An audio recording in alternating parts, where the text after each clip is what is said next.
Bienvenidos amigos. En esta ocasión tenemos una extraordinaria entrevista que ustedes me han solicitado desde hace ya mucho tiempo y que habíamos tenido la oportunidad de realizar hace algunos meses, pero que siempre es un invitado al que la gente quisiera tener cada semana por su sabiduría y por todo lo que tiene que comentarnos. Es un experto de los, yo creo que mayores expertos que hay a nivel internacional en asuntos de teología y de la situación de la iglesia, y además pues no solamente es un gran católico y es un gran analista de la realidad de la geopolítica y además de los asuntos de la iglesia, como ya mencioné, sino que además es un hombre que ha actuado siempre buscando la verdad, y eso es lo que nosotros más necesitamos en estos tiempos. Le damos la bienvenida al doctor José Alberto Villasana, que nos honra teniéndolo aquí en nuestro canal nuevamente. Y bueno, pues José Alberto, como siempre, un placer y una bendición tenerte y escucharte y aprender de ti. No, muchísimas gracias, gracias a ti y a todos tus radioescuchas, a todo tu canal, los que siguen tu canal, el boletín, en fin, toda la información que tú das, que es muy, muy completa siempre y muy actual. Muchas Gracias por la gracias. invitación. Gracias. Tú eres parte de este equipo, ya sabes, y que siempre contamos con tu sabiduría. Bueno, pues tenemos muchos temas de qué hablar, pero yo creo que con el que vamos a empezar a arrancar, este video lo estamos grabando, a lo mejor va a haber gente que lo va a ver en las siguientes semanas, pero ahorita lo estamos grabando en la segunda quincena de diciembre del 2022. Estamos más o menos 2 meses de que se conmemore, no sé si, bueno, evidentemente no digo celebre porque no hay nada que celebrar, pero conmemorar que se hizo oficial la renuncia del Papa Benedicto XVI en 2013, y de lo que pues, se concretó esta operación o lo que haya sido en marzo del 2013 también. Es decir, estamos aún a 10 años prácticamente ya de esto que ha sido pues una calamidad para la iglesia. Estas son mis palabras, no las estoy poniendo yo en tu boca, sino es lo que yo creo que ha sido el supuesto pontificado de Jorge Mario Bergoglio.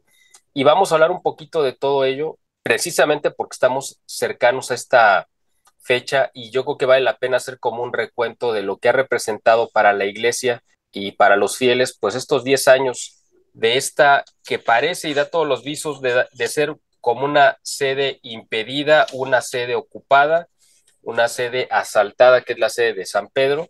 Y de todo ello vamos a platicar con José Alberto Villasana. Pues adelante, José Alberto, cuéntanos si pudieras hacernos como un corte de caja de lo que tú ves de manera global de lo que ha sido estos 10 años, si pudieras hacernos como un balance de estos 10 años de Jorge Mario Sí, Bergoglio, por favor.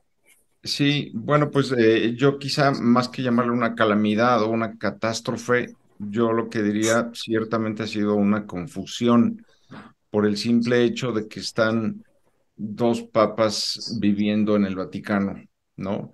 Y eso, pues, es raro. En las situaciones en la iglesia en donde ha habido dos papas, que además uno es antipapa y otro es papa, o sea, no puede haber dos papas legítimos.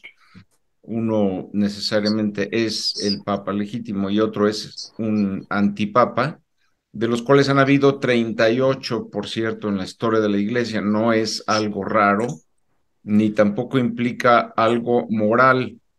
O sea, el llamarle antipapa lo confunden con el anticristo y dicen, no, pues este debe ser alguien que tiene malas intenciones. No, antipapa simplemente significa que hubo una irregularidad en su elección. Y te digo, ha habido 38 en la historia de la iglesia y el primero de ellos es el primer antipapa es santo. Mm. Entonces, San Hipólito de Roma, que pues además murió mártir. Entonces, no tiene nada que ver la condición moral de la persona con el hecho de que es un antipapa porque hubo alguna irregularidad. Pero repito, aunque sí ha habido varios momentos en los que ha habido dos papas, nunca han habido dos en el mismo Vaticano. Uno se queda en Roma y declara antipapa al otro, el otro se va a Aviñón y el de Aviñón declara antipapa al de Roma, se excomulgan uno al otro por tanto, pues una iglesia está excomulgada y la otra iglesia que sigue al otro, pues queda también excomulgada. Entonces, es un momento de gran confusión. En el caso de Francisco y Benedicto, creo que esa confusión ha ido desapareciendo, pero simplemente en la medida en que los fieles, los que van a misa los domingos y ya, o sea, no, que no se ocupan de leer lo que escribe uno y el otro, porque los dos están escribiendo, están enviando, por lo menos en el caso de Benedicto, si bien no habla, pero ha escrito varios prólogos de libros y ha escrito dos mensajes. Uno es muy reciente, de que tiene gran contenido, es del 6 de octubre de este año 2022 que está terminando. Y es muy significativo porque es un discurso que manda a los becarios de la Fundación Benedicto XVI de Roma y lo manda, que le pide que lo lea, como fue en la ocasión otra a la Universidad Urbaniana, le pide que vaya y lo lea en nombre suyo al arzobispo George Ganswein, que es su secretario. Pero hubo ahí un diálogo muy curioso que refiere Ganswein en esa presentación.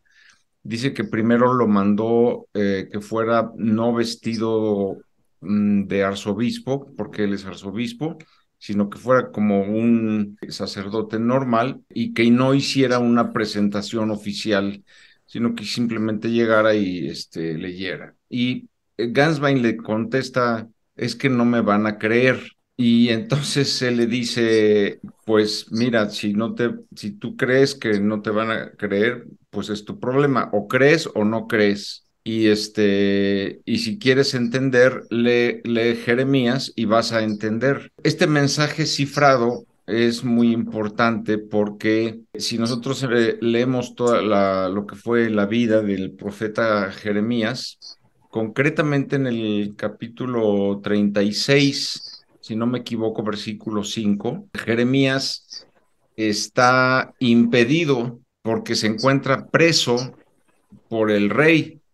Y entonces un mensaje que de hecho Dios le dictó al profeta y que escribió su secretario y que está dirigido a las autoridades de Jerusalén, a los escribas, a los fariseos, a las cabezas, no puede ir él porque se encuentra impedido. Y entonces por eso le dice a su secretario que vaya en nombre suyo y lo lea, ¿no? Y entonces este mensaje cifrado hace ver como si se considerase Jeremías el catejón, o sea, el obstáculo a la apostasía, pero él está impedido de comunicar ese mensaje y es lo que le transmite a Ganswein. Después han sucedido otras cosas que, por cierto, yo pues tuve un sueño.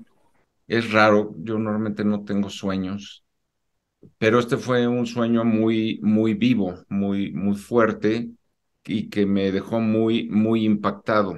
Y es que yo estaba con Benedicto, no es que estuviera yo hablando con él ni nada, no, simplemente yo, digamos que lo veía muy claramente en un estado de tristeza, en un estado de pesadumbre, estaba abrumado, o sea, sintiéndose anímicamente muy mal, muy triste. Al despertarme quedé yo con esa sensación de tener la certeza de que está pasándola muy mal, está en esa situación de pesadumbre. Y me llamó la atención que a los pocos días me llegó una copia de una carta que le escribió al cardenal Brandmüller, porque el cardenal le hizo llegar un libro que, por cierto, está circulando bastante en Roma, es un bestseller, que se llama el Código Ratzinger de Andrea Chonchi, y entonces el cardenal Brandmüller le pide que se lo haga llegar a Benedicto con una carta de Brandmüller, se lo entrega. Y Benedicto le contesta otra carta al cardenal, porque en resumen el libro este del Código Ratzinger viene a decir que lo que se creó al haber hecho esta renuncia inválida, y eso es a lo que voy. Lo único que hizo es causar mucha confusión en la iglesia. Entonces, el Papa Benedicto le contesta y diciéndole, oye, pues no sabes cómo me siento de abrumado y de triste de haber causado esto. O sea, no era mi intención. Y de paso le dice también en esa carta que él es consciente de que el estatus de emérito no existe. No existe en el código canónico, no existe legislativamente, no existe como sí existe, por ejemplo, el obispo emérito. Cuando cumple 75 años, un obispo tiene que presentar su renuncia y pasa a ser obispo emérito. Pero no existe el papa emérito. Dice, esto es algo que yo me inventé. Y dice, y además, si quise conservar todos el lugar y los honores, porque hay dos decretos anteriores de Gregorio XII y de Celestino V, que son papas que renunciaron, pero además dejaron escrito cómo debía de ser la renuncia, ¿no? Y entre otras cosas, coinciden ambos decretos en decir que un papa que renuncia debe de volver a ser lo que era anteriormente al papado. Y de hecho, Gregorio XII volvió a ser cardenal, el cardenal Angelo Correr, se quitó las vestimentas papales, volvió a ser un cardenal normal. Y en el caso del Papa Celestino V, lo mismo, se quita las vestiduras, además delante de los cardenales y se las avienta. Estaba muy enojado por todas las presiones a las que lo sometieron para que renunciara. O sea, ya no aguantaba él tanta presión. A los 6 meses de haber sido electo por maniobras que quería precisamente el que fue su sucesor, Bonifacio VIII, le hizo la vida imposible y entonces él se quita las vestimentas papales y vuelve a ser Pietro Murone, o sea, el religioso ermitaño de antes. Entonces, dejan ambos en los decretos que el Papa debe dejar el lugar y todos los honores. Y en esta carta que le escribe Benedicto XVI a Bran Müller, le dice que, pues aunque él sabe que no existe el estatus de mérito, lo escogió y que escogió también quedarse en el Vaticano con todos los honores, es decir, vistiendo de blanco, llamándose Papa, llamándose el apelativo Su Santidad, conservando su nombre de Papa Benedicto XVI, o sea, todos los honores El que anillo del rodean al pescador. papado, él los conservó y le dice por qué, y dice, porque pensé que era la única manera en que yo podía mantenerme totalmente inaccesible a los medios. Esa es la razón por la que él dice haber conservado el lugar Vaticano y todos los honores, incluyendo, entre otros, el anillo papal, o sea, que es el que revela quién tiene la autoridad en la iglesia. Ese anillo que lleva su escudo y que dice Benedictus XVI, cuando el Papa fallece, ese anillo se rompe y con el oro se funde y se crea el anillo del siguiente Papa. En este caso no sucedió, él lo conservó, es decir, conservó todos los honores a los que debió haber renunciado, según está estipulado en los decretos papales. ¿A qué me refiero con este tema de la invalidez? Pues, entre otras cosas, el libro de Sonchi, Andreas Chonchi, ha provocado, por lo menos en Italia, se hayan dado varios congresos de teólogos y canonistas del Este más libro alto. que mencionas del código Ratzinger. Sí, del código Ratzinger, sí. Después apareció otro libro más o menos en la misma línea. Nada más para Y la gente que nos está viendo, haciendo favor de vernos, quisiera que les aclaras un poquito qué es el código Ratzinger. Este es una especie como de lenguaje cifrado que se supone, o me imagino que el libro trata de eso, de interpretarlo, lo de de la renuncia, descifrarlo, un código secreto que está utilizando el Papa Benedicto es desde hace 10 años, pero cuéntales un poquito a la gente de qué se trata el libro, ¿no? Por favor. Efectivamente, sí. Viene a tratar de explicar cómo no se está cumpliendo lo que Benedicto escribió en esta carta reciente. O sea, esta sede impedida. Ni siquiera se meten al tema de que fue presionado por el famoso club mafia de estos cardenales que complotaron contra él, ni se meten tampoco al cónclave. Nadie se ha metido que fue un cochinero, lo sabemos porque, bueno, pues hemos leído los libros de los biógrafos autorizados de Francisco, y parte de esos libros fueron publicados en el Observatorio Romano, pero yo creo que, bueno, no solamente no lo consideran necesario, porque basta con quedarse en la nulidad de la renuncia, en la invalidez de la renuncia a Benedicto, y de allí ya se deriva todo. O sea, no hace falta ir a más razonamientos para decir el que sigue por lo mismo es inválido, ese es un papa inválido. Como que ellos ya ni se meten, además de que creo que también han sido prudentes los canonistas en el sentido de la fuente, porque sabemos que los cardenales están amenazados con lo que se llama la excomunión late sentencia. Es decir, si cualquier cardenal revela cualquier cosa que se dio dentro del cónclave, automáticamente, sin necesidad de declaración, queda autoexcomulgado. Entonces, yo creo que en parte por eso, aunque hubieron muchas irregularidades en el cónclave, no han querido meterse a eso, pero repito, no hace falta llegar a eso siquiera. Lo que está sucediendo es que han habido en los meses, en este año, varios congresos en Italia, en Milán, en Turín.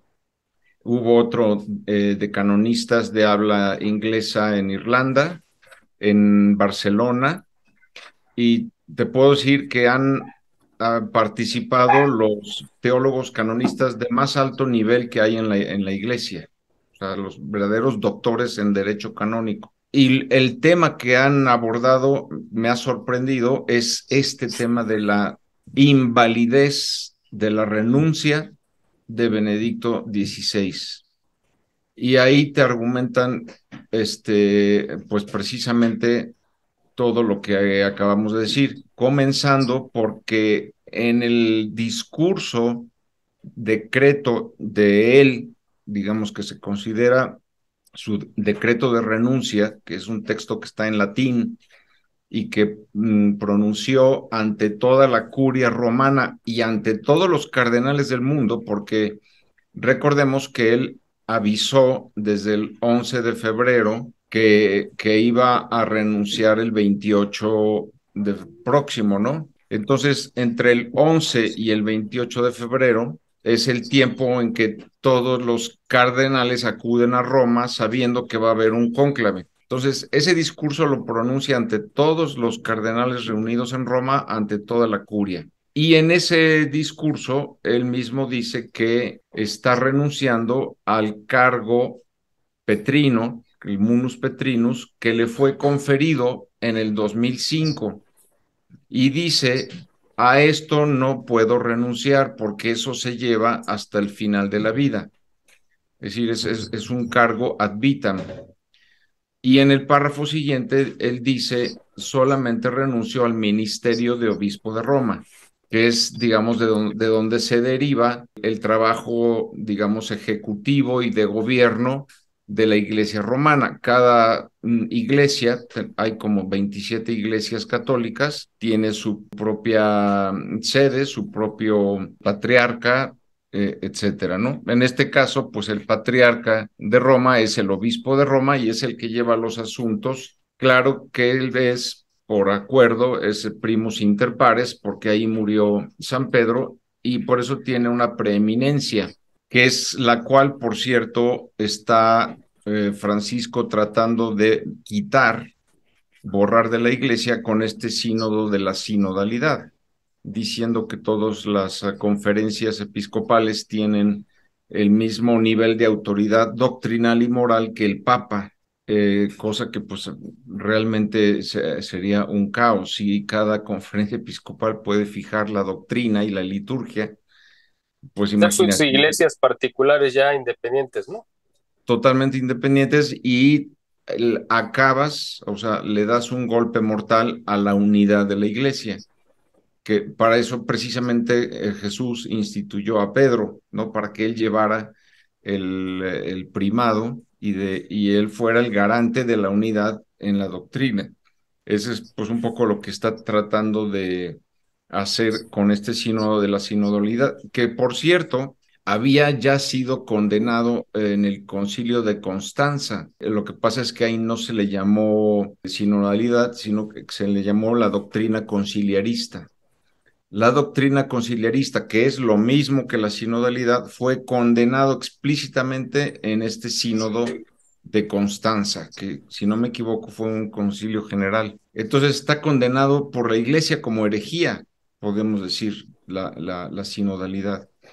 Aparte de todo lo que va a traer, pues de que los alemanes digan que puede haber mujeres sacerdotes o que se puede bendecir las parejas homosexuales en la iglesia y etcétera, etcétera, la contracepción, todo lo que están diciendo que afortunadamente han tenido poco eco. Han sido pocas las conferencias episcopales que han seguido, incluso dentro de los Alemania. mismos cardenales alemanes sí hay también división, o sea, no todos han aceptado lo que la mayoría ha propuesto. Pero bueno, simplemente quise mencionar que esto sucedió en el siglo de Constanza, ¿no? En el 1417. Y hay quien Y usted mencionando ahorita ese tema de que ya fue condenado, ya ha sido sí, señalado como herejía. se ha mencionado de paso en estos congresos, ¿no? Mm, Estos congresos, bueno, me ha llamado la atención porque yo no sé por qué razón, probablemente han leído algo en mi página y me han metido con copia para. Entonces, mm. digamos, he sido testigo de las discusiones que se traen entre los canonistas y sí me llama la atención que ahorita el tema que ocupa a todos los teólogos canonistas es este de la invalidez de la renuncia de Benedicto. Se está hablando, bueno, el padre Paul Kramer, que es experto número uno en Fátima a nivel mundial, durante 4 años se dedicó a escribir 2 volúmenes de 630 páginas cada uno, los cuales solamente abordan el tema de la invalidez de la renuncia. O Ay, sea, ¿qué han dicho los papas? ¿Qué han dicho los santos? El magisterio. ¿Qué ha sucedido en la iglesia cuando ha habido casos semejantes? Entonces, me llama la atención que los canonistas y teólogos estén ahorita coincidiendo en que hay no una sede vacante, desde luego, tampoco una sede impedida, porque el número 412 del Código de Derecho Canónico dice que solamente hay sede impedida cuando el obispo está desterrado o está preso o está relegado. Entonces, en este caso no se da esa situación de que Benedicto esté relegado o preso o exiliado. Tampoco se puede hablar de una sede impedida porque él mismo fue el que optó por irse a vivir al Mater Ecclesiae, a este convento de clausura, y a guardar silencio y pues simplemente dedicarse a la oración. Entonces, se habla más bien, lo correcto es hablar de una sede autoimpedida, es ante lo que nos encontramos, que también es algo inédito, ¿no? Me imagino que en es la algo historia. inédito totalmente en la historia de la iglesia, o sea, de un papa que sigue siendo papa en funciones, sigue siendo el vicario de Cristo, sigue siendo el que lleva el munus petrino, el cargo petrino, el sucesor de San Pedro, pero sin embargo él mismo se guarda, se esconde él mismo y nadie lo encarceló, nadie lo exilió, él solo se retiró. Y con todas estas irregularidades que digo que debió de haberse retirado de Roma, haber escrito claramente que él renunciaba al munus petrinus y que renunciaba a todos sus honores, cosa que él no hizo, él conservó todos los honores y el lugar. Entonces, ¿cuál es el problema aquí al que nos enfrentamos? Bueno, antes de ir al futuro al que nos vamos a enfrentar, mencionar la historia, o sea, que ha sucedido varias veces en la historia. En primer lugar, hay que mencionar que, y esto me lo puso directamente el padre Paul Kramer en un mensaje de Facebook donde yo le hice la pregunta abiertamente, y él me dice, no va a haber otro cónclave ya, o sea, no puede haber otro cónclave, por el simple hecho de que si es inválido o es un antipapa Francisco Jorge Mario Bergoglio, entonces, a tenor de la constitución que rige la iglesia, la Universi Dominici Gregis, en el número 76 dice claramente que este personaje que sale electo de esta manera irregular no tiene ningún poder. Entonces, si no tiene ningún poder y dice además explícitamente que todo lo que él realiza es inválido. Por tanto, si es inválido, pues decisiones administrativas, incluso espirituales, pues también son inválidas las nominaciones de cardenales. Entonces, como ha sucedido en otras eh, situaciones de la iglesia, por ejemplo, cuando se dio el cisma de Aviñón, pues había estos dos papas y unos, en el caso de Angelo Correr, que era Gregorio XII, renuncia y se elige a Martín V. Pero Martín V es un papa válido. En cambio, la serie de los antipapas viene, pues, por ejemplo, Urbano y Ponciano, y también un caso muy significativo que es el caso de Anacleto II. ¿Por qué es significativo? Y eso es lo que el padre Kramer me explicaba. Dice, estrictamente no son necesarios los cardenales para una elección de papa. El, la figura de cardenal es tardía en la iglesia, aparece hasta el siglo IV, cuando ya se va, la sede de la iglesia se va a Roma, y entonces los sacerdotes y obispos y laicos que vivían en Roma eran los que le ayudaban en las cosas pues, administrativas en Roma y se les empezó a llamar cardenales. Ahí es como pero esto no es ninguna institución sacramental ni es necesaria.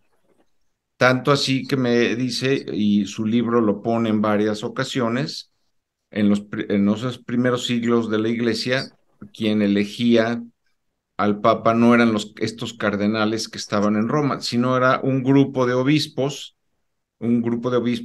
que se reunía y elegía al Papa. Incluso me explica, varias veces se eligió por un triunvirato, es decir, un arzobispo, un obispo y un presbítero, un sacerdote de reconocida fama moral y doctrinal, y este triunvirato es el que elegía al Papa. Y luego en el caso de Anacleto es muy significativo, me dice, porque el Papa Honorio II, en esos años, viendo ya que la mayoría de los cardenales se desviaban, doctrinalmente, él elige a 8 obispos y a estos 8 obispos los nombra electores. Entonces, cuando muere Honorio II, estos 8 electores eligen inmediatamente al sucesor y ni siquiera tienen en cuenta al grupo mayoritario, que era el de los Pierloni, que elige a Anacleto II, que hoy día es considerado por la Iglesia como un antipapa. Y y entonces el grupo de los Frangipani, que eran los 8 obispos que él había reunido, una vez que él muere, eligen a Inocencio II, que es el papa verdadero. 8 obispos, simplemente. Y el resto, la mayoría de cardenales, eligen a Anacleto II, que es antipapa, y que cuando muere eligen a otro antipapa, que es Víctor IV, y después cuando muere, antipapa también, y cuando muere Víctor IV, creo que vuelven a elegir a un tercer antipapa. Es decir, una vez que tú ya estás en una línea de elegir antipapas, cuando muere el siguiente es antipapa. ¿Por qué? Porque los cardenales son inválidos. Así es. Entonces, esto es lo que dice y consideran los canonistas que va a suceder. Es decir, que cuando muera Benedicto XVI, todos estos teólogos canonistas que en este momento están en silencio, pero se están reuniendo en congresos, en reuniones para analizar la situación de la iglesia, pues ahorita no pueden hablar porque primero ahí tenemos un papa válido, y porque luego el resto de la iglesia considera que Francisco es el papa válido. Entonces también como que resultaría ahorita un poco anodino, un poco inútil ponerse a pelear.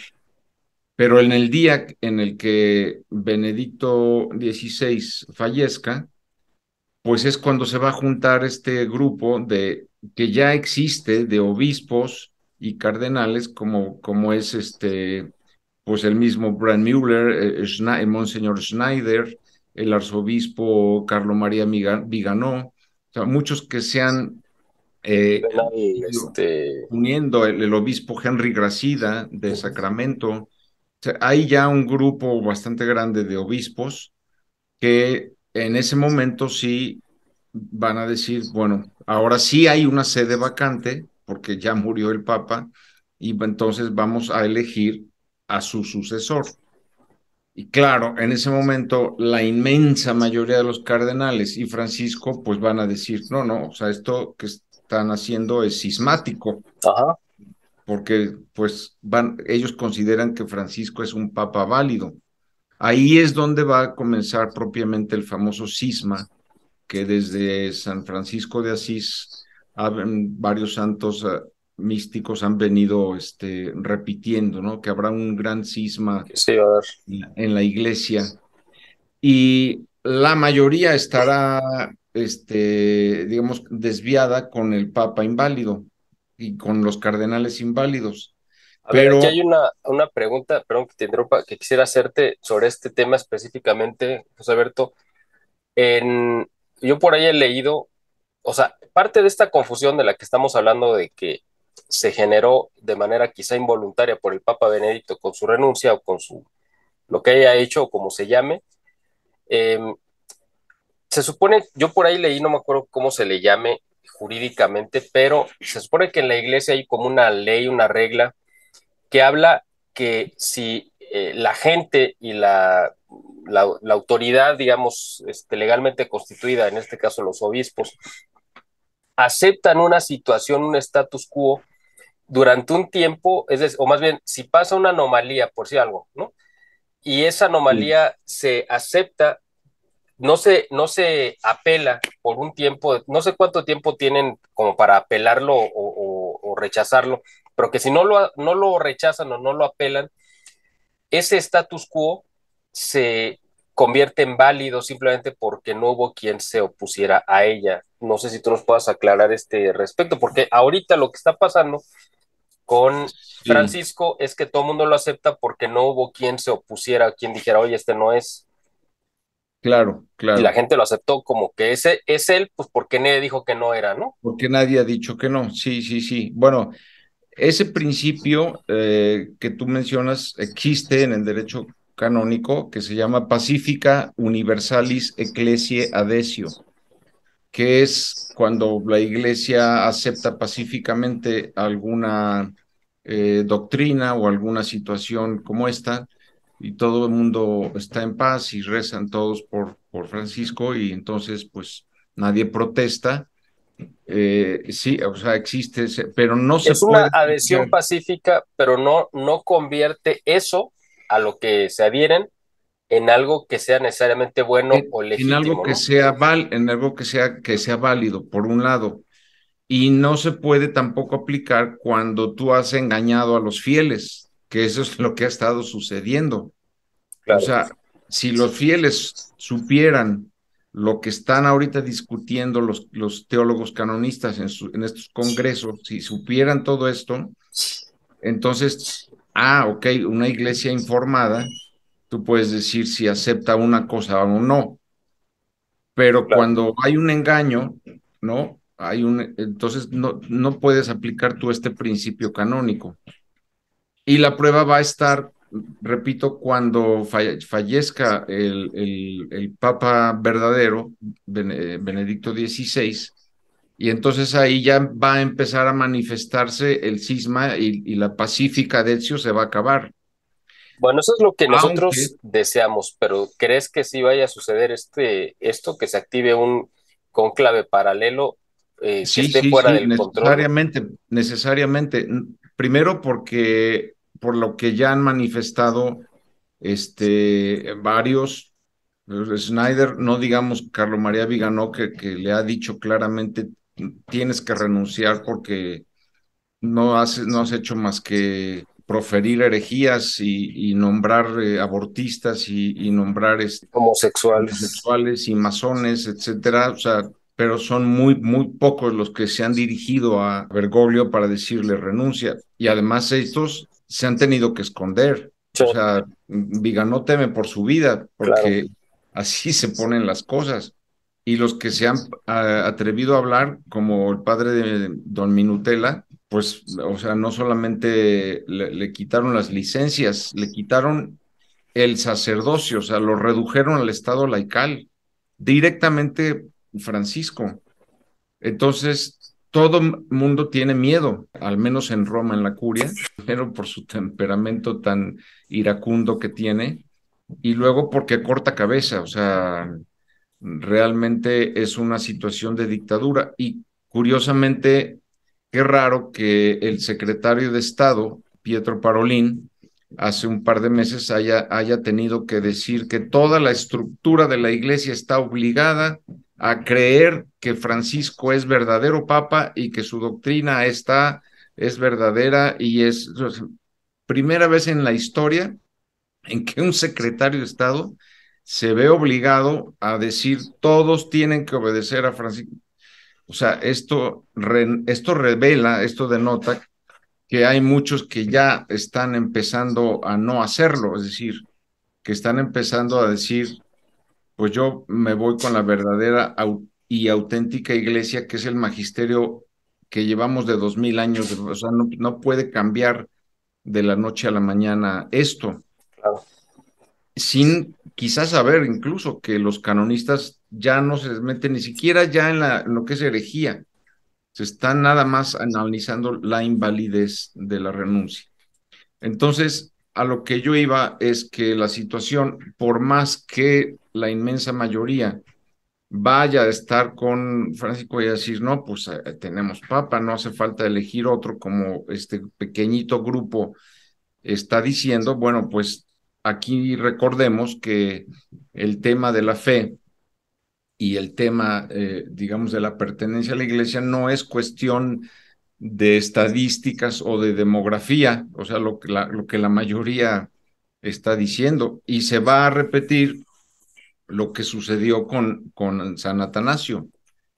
Cuando San Atanasio, el 99% de los obispos y el Papa incluido habían caído en la herejía del arrianismo.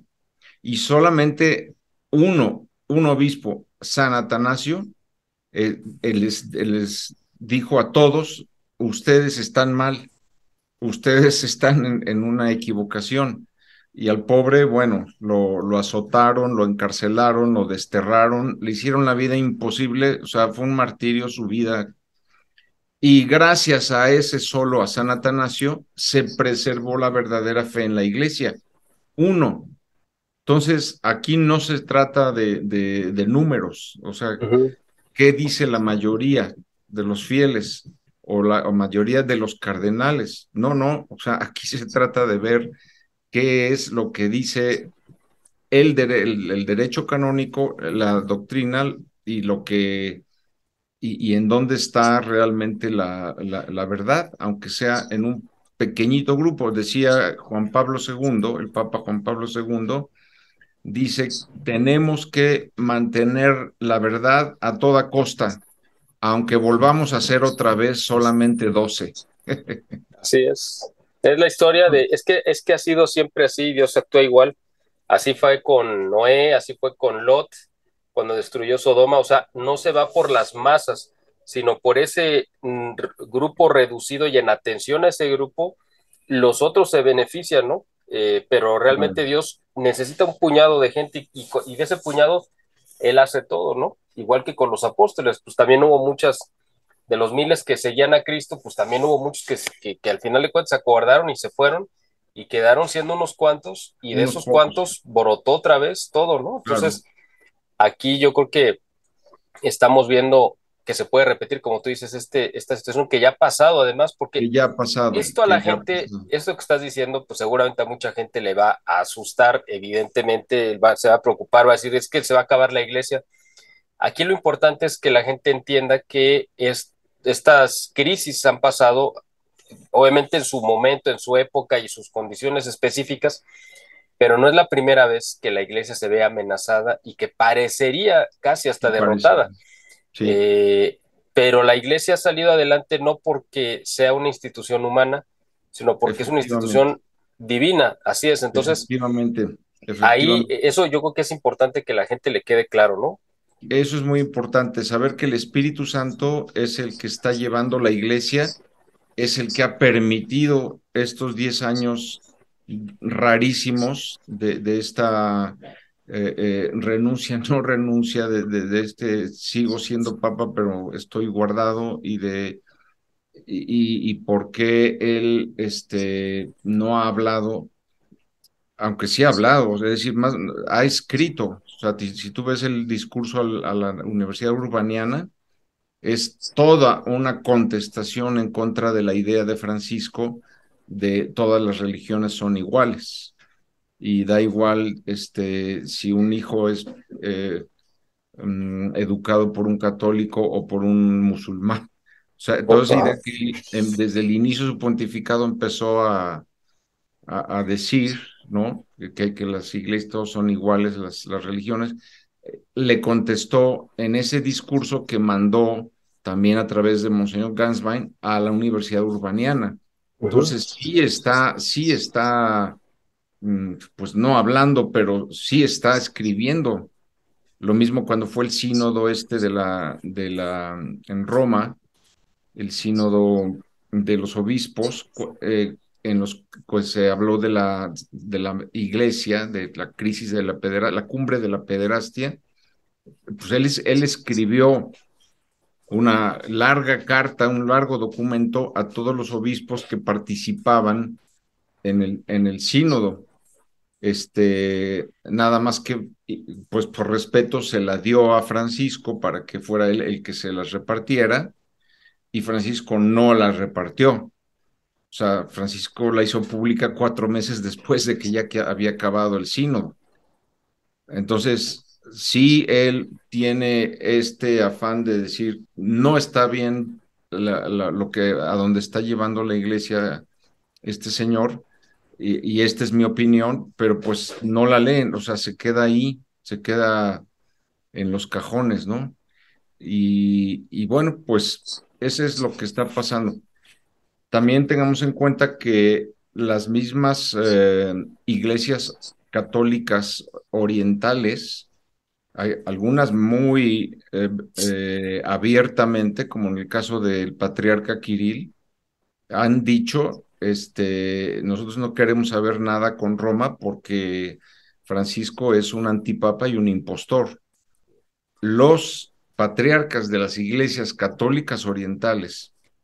Entonces, tampoco nos vaya a sorprender que el próximo papa pueda ser alguien electo de una de esas iglesias orientales y que además esta iglesia, pues por la persecución de la mayoría de la iglesia romana, pues vaya a tener que ser una iglesia casi que ande en catacumbas.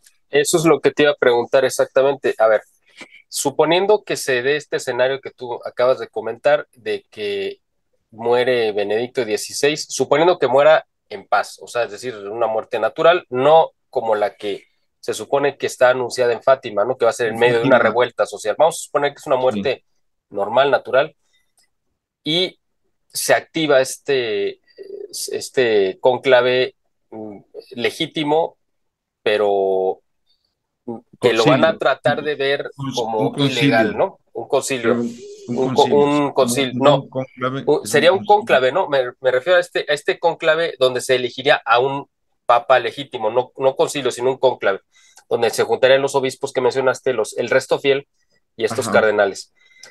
sí, Ellos lo harían probablemente de manera quizá, tendría que hacerlo como medio en secreto o lo tendrían que hacer a la luz pública, así que todo el mundo se entere, o lo pueden hacer ellos de manera secreta y sale un papa que a lo mejor nadie sabe, pero que sí es un verdadero papa y se garantiza la sucesión apostólica legítima, aunque sea un papa, porque yo me imagino que los papas de los primeros 4 siglos que se elegían en Roma, pues no lo hacían como un festejo a la vista de todos porque estaban siendo perseguidos. Me imagino que lo hacían en las claro, catacumbas y era muy poca gente la que sabía que él era el papa, el sucesor de San Pedro, y lo tenían que exacto. mantener oculto, pero eso no le quitaba validez.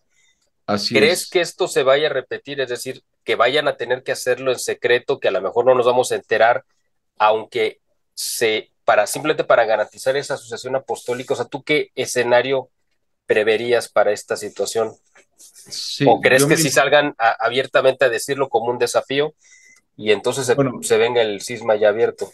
aquí se cruza con lo que tú acabas de mencionar, o sea, el tema de la profecía de Fátima, que es la más, digamos, precisa, y la profecía del Papa San Pío X, que dice exactamente lo mismo. El Papa San Pío X dice, no sé si seré yo o uno de mis sucesores, pero vi a un papa huyendo de Roma en medio de una situación calamitosa de la ciudad destruida, etcétera. Prácticamente la Virgen dice lo mismo en el tercer secreto de Fátima, de este obispo vestido de blanco que tiene que huir de una ciudad en ruinas sobre los cadáveres de muchos sacerdotes y laicos. Entonces, al parecer hay una situación en la que sea uno o dos papas los que estén viviendo en Roma, pues los dos van a tener que huir. Y lo mismo obispos y cardenales, si es que no los mataron, pues también van a tener que huir. Es decir, Roma será destruida según las profecías, ¿no? Varios místicos y videntes. La misma Basílica de San Pedro la pintan pues como una destruida. Entonces, tendrá que ser la elección fuera de Roma y en una situación de persecución y en una situación de ocultamiento de este grupo que entre sí desde ahora se ha ido formando, que aunque no sea un grupo real, digamos, cada uno ha estado hablando por su lado. Schneider, Henry Gracida, Burke, en fin, todos esos grupos cardenales que han estado haciendo declaraciones, pero es obvio que entre ellos se han ido unificando, es obvio que entre ellos se conocen y que debe haber me imagino, una interrelación. Si la hay entre nosotros, digamos, los que hemos estado, por ejemplo, siguiendo los congresos de los teólogos y canonistas, pues imagínate más entre ellos. O sea, ellos Claro, deben claro. estar al tanto de los resultados de estos congresos. Han estado ciertamente de alguna manera unidos por alguna comunicación. Entonces, sí, yo creo que tienen que unirse, van a tener que unirse, repito, quizá no acá, en Occidente, pero sí en Oriente, en algún lugar donde no haya un conflicto tan fuerte, y es ahí donde se elige. En un inicio, pues en secreto, digamos, como pasó con Honorio segundo, que muere y pues son 8 obispos los que se reunieron y lo eligieron al siguiente, y de ahí salió Inocencio segundo, pero poco a poco la iglesia, sobre todo la iglesia fiel, digamos, este resto fiel del que tú hablabas, pues se va transmitiendo, va conociendo que existe ya un papa. Esto puede tardar quizá un año o más en que aparentemente la iglesia no tenga cabeza, porque si incluso llegan a hacerle algo a Francisco, digamos, si él es el papa, este obispo vestido de blanco que vio Lucía en esta visión de Fátima, si también él fallece, pues entonces habrá un momento en que aparentemente la iglesia no tenga cabeza. Y ya ha sucedido. Pues antes de Celestino V, la iglesia estuvo casi 2 años sin papa. Mm. Entonces, es el momento en que hay que fortalecer la fe de los laicos, el del resto fiel, etc. Y ya llegará el momento en que nos llegue la noticia de algún lado de que ya tenemos papa y que es fulano, que tomó el nombre de, según se dice, Pedro, nuevamente, se llama Pedro Romano, que es el último papa de la serie de papas de San Malaquías, que él vio a todos los papas que habría hasta el último, y después de Gloria Olive, que es Benedicto XVI, sigue inmediatamente este último, que es el 112 de su lista, que es Pedro Romano. Y curiosamente, pues puede adquirir ese nombre precisamente porque no está en Roma, Ujú. pero sigue manteniendo la función que hasta ahora han tenido los papas romanos. Claro. Además, para la gente que nos hace favor de vernos, es importante aclararles lo que decías un poco antes de las iglesias orientales y que de ahí podía venir un papa, no es algo que, pues, que no haya sucedido. Muchos de los papas de los primeros tiempos pues, eran orientales. Y Exacto, hay que aclarar también, creo yo que es importante, porque de repente cuando uno dice, no, pues las iglesias de Oriente, uno dice, a ver, pero ¿qué no se supone que es una sola iglesia, la iglesia católica? Bueno, se les denomina iglesia a todas las que fueron fundadas por los apóstoles claro. y eso les da una legitimidad, ¿no? Porque hay iglesias ortodoxas que no fueron fundadas por los apóstoles y con las cuales la iglesia, como por ejemplo la de Roma, la de Rusia, perdón, la iglesia ortodoxa rusa, pues no fue fundada por ningún apóstol y pues no es parte de la iglesia católica, es decir, hay relación con ellos y todo, pero no, de ahí no podría venir un papa, por ejemplo, ¿no? No, de esa no, tendría que ser una iglesia católica. Así es, católica, las iglesias, y hay que distinguir porque muchas denominaciones protestantes se autodenominan iglesias y no lo son. Y no lo son, Iglesias claro, claro. solamente son las que hayan sido fundadas por los Por apóstoles los y apóstoles. hicieron pues muchas, ¿no? Sobre todo en el Medio Oriente, ¿no? Efectivamente, efectivamente, sí, sí. Entonces, bueno, pues ese es el tema que yo traía y te digo, básicamente en este momento yo creo que hablar de este tema para la mayoría de los eso es un tema sin sentido, porque pues todo el mundo va los domingos a rezar por el Papa A ver, Francisco hay un tema ahí, eso quiero comentarlo ahorita porque se desató una polémica muy grande en los últimos, yo creo que como en octubre, sí, pues, bueno, una polémica que no debería de ser, ¿no? La verdad, pero en muchos de los grupos autodenominados como Resto Fiel, y yo digo autodenominados porque para mí el título de Resto Fiel no te lo puedes dar tú mismo, eso te lo da Dios y eso se lo da en base a unos méritos. Es como si exactamente. un soldado en una batalla se cuelga las condecoraciones, pues no, eso te lo tiene que dar tu superior y Sí, solamente después de la batalla, no a la hora del combate, no te puedes colgar medallas, sí, ¿no?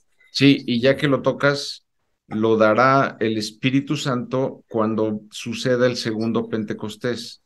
Es decir, en este momento hay grupos de oración, ¿no? Pero Ajá. estos grupos de oración que hay por todos lados necesitan empezar a conocer los dones carismáticos del Espíritu Santo, porque cuando venga el segundo Pentecostés va a haber una efusión de esos dones. Entonces, y ahí esa será la nueva iglesia, el resto fiel, y será como al inicio del cristianismo, o sea, el Espíritu Santo va a agarrar a uno y lo va a trasladar a otro lado para que vaya a predicar y va a mandar a otro a hacer sanaciones y a este otro para resucitar y a este otro para don de lenguas.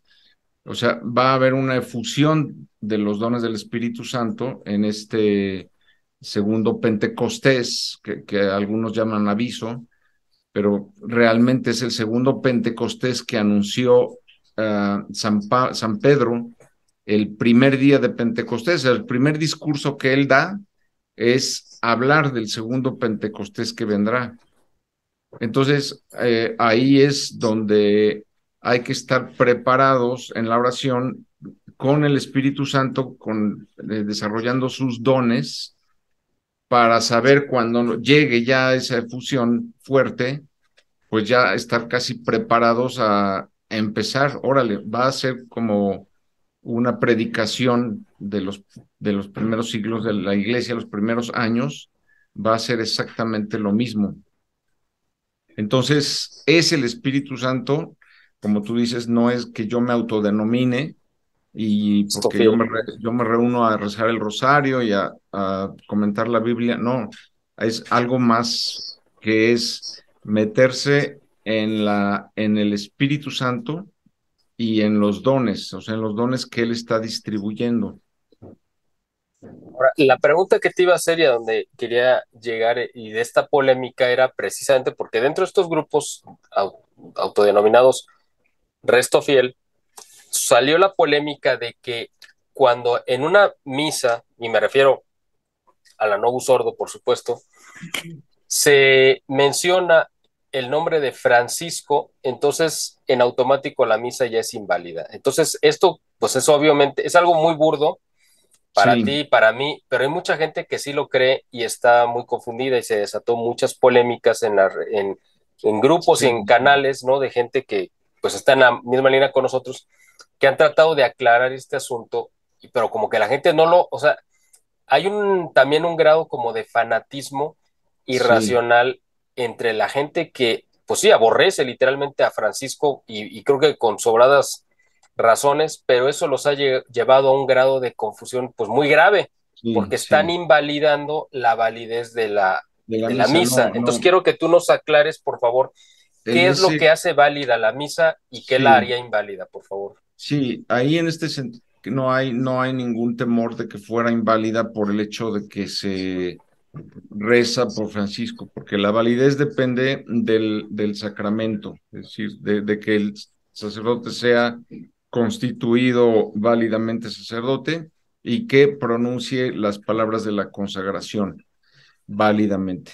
Y la Si materia, ¿no? después, si Además. después decide, recemos por nuestro Papa Francisco o Benedicto, da igual, o sea, eso no altera para nada la esencia de la misa. Entonces, No, ahí con toda tranquilidad podemos estar seguros de que son misas válidas hasta que Mientras no se mientras no cambie, ¿no? toquen, La mientras no fórmula cambie la fórmula o que los sacerdotes sea, pues, no sea legítimo, ¿no?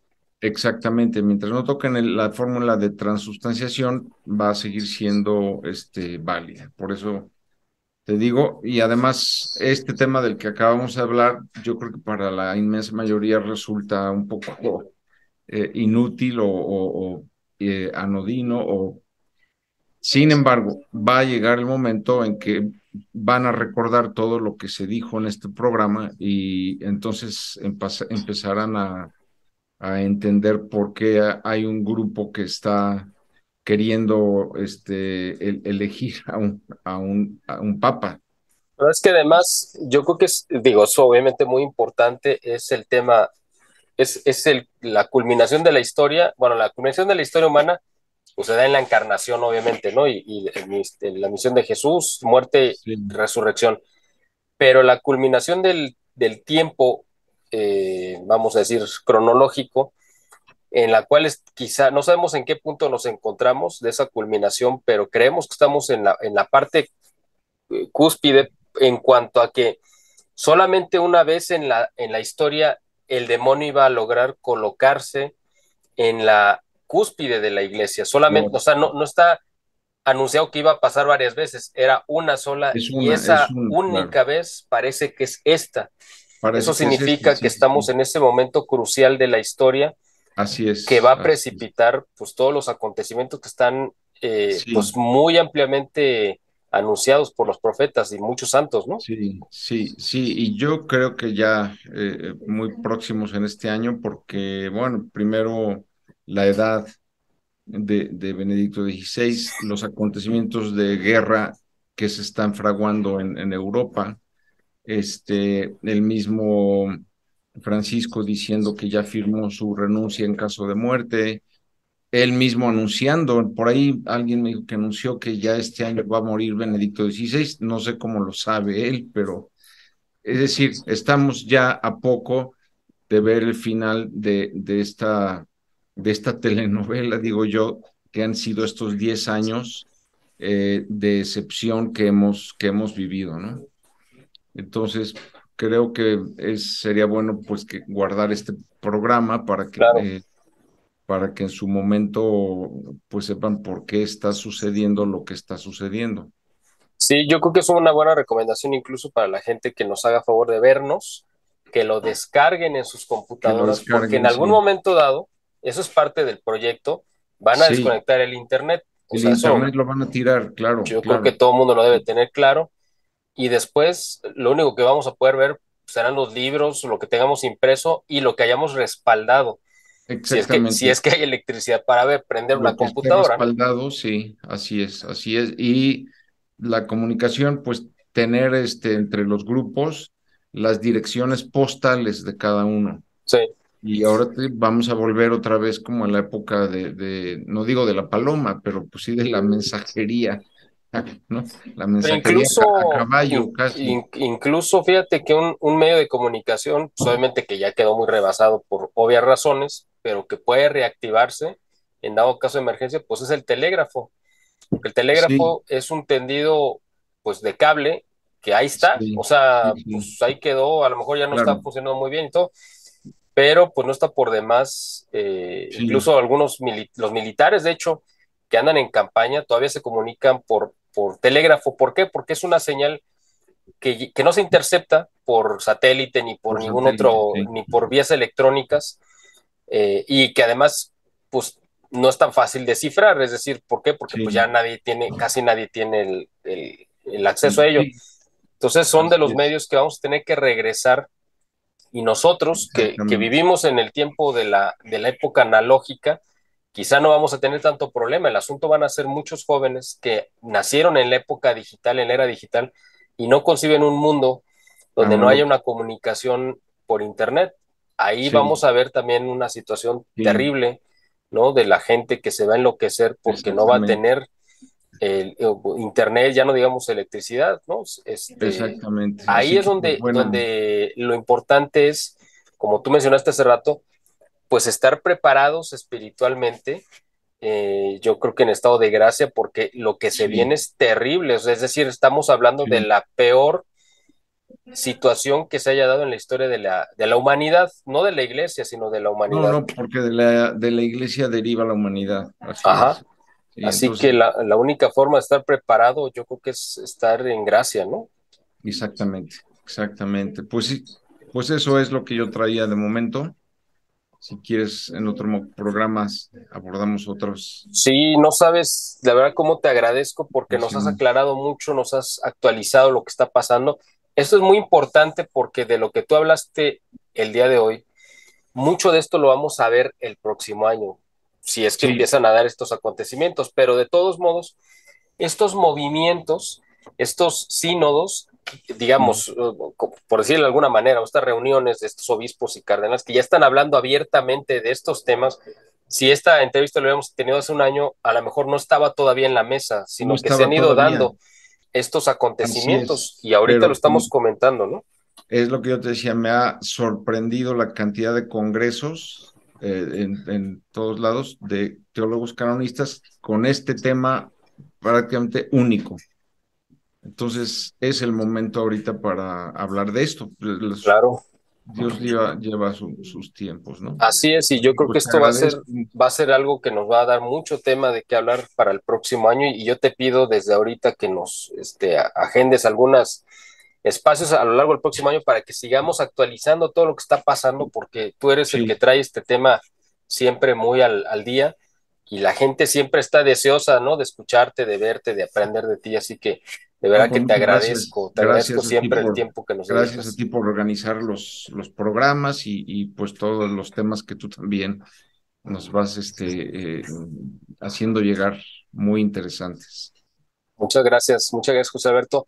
Pues Gracias a ti. escucharon ustedes al doctor José Alberto Villasana, teólogo, humanista, bueno, que tiene estudios en humanismo, no, para no confundir con el humanismo, ya saben de quién, este, y un experto en comunicación y obviamente un experto en asuntos de la iglesia, teólogo mexicano, y te agradezco de verdad, José Alberto, por estos minutos que nos has No, regalado. al contrario, muchas gracias a ti por la invitación y gracias a todos los que nos han escuchado en este programa.